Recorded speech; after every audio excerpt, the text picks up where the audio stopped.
he saw it as a trade-off, because I never knew prior to seeing him that anything about Eid celebrations.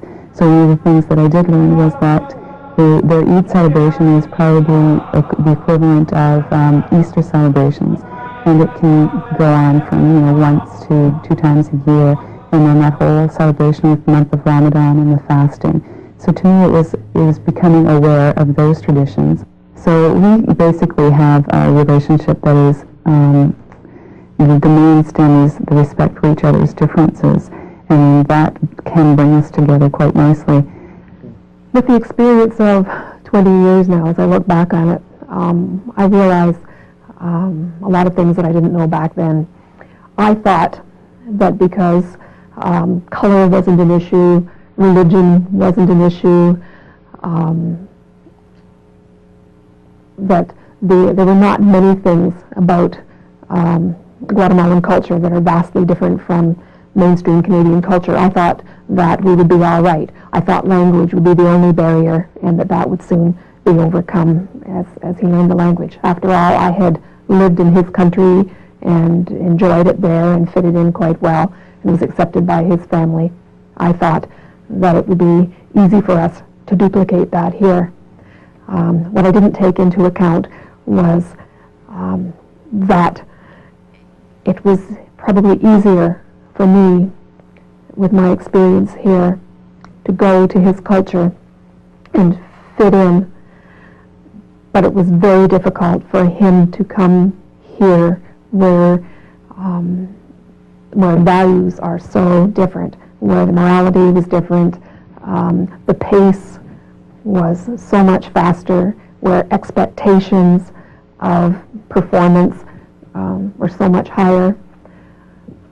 So there were the cultural problems that I had taken too lightly.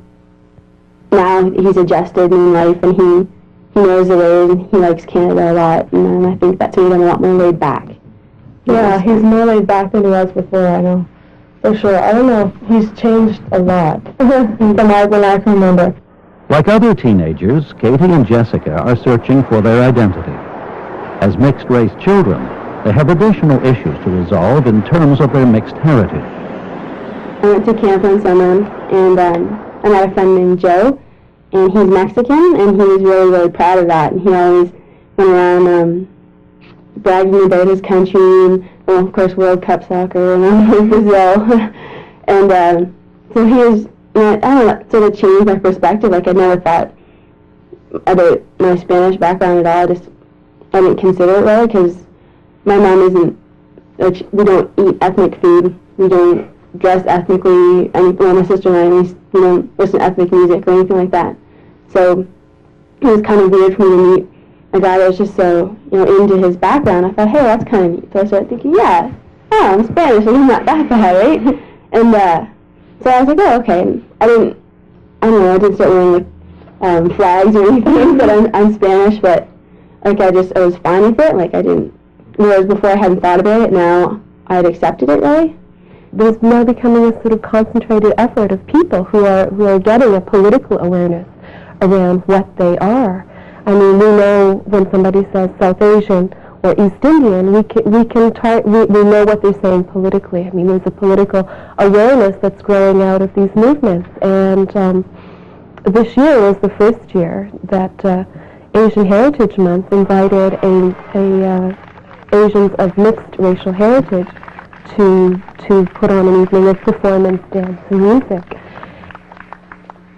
Something that I feel really excited about, what we're doing with Asian Heritage Month group, is that I think we are giving our generation and the next generation some role models, some sense of community, some maybe some heroes. I think there are a lot of heroes, like all of the artists that performed at the event. They're really doing some terrific work. Kids these days can maybe watch films and see Keanu Reeves and feel, hey, there's somebody who is mixed like me. Many of Kamiko's high school classmates belong to a vibrant East European community. As a young woman, she was envious of their strong sense of identity. it was at this time that I started to really dream about going to Japan. But people were always asking me about Japan, and I didn't have anything to tell them about Japan. I didn't know. And yet all of my friends at high school could talk about Latvia, Lithuania, the Ukraine, talk about their history and the culture and speak the languages, and I really wanted to experience that as well.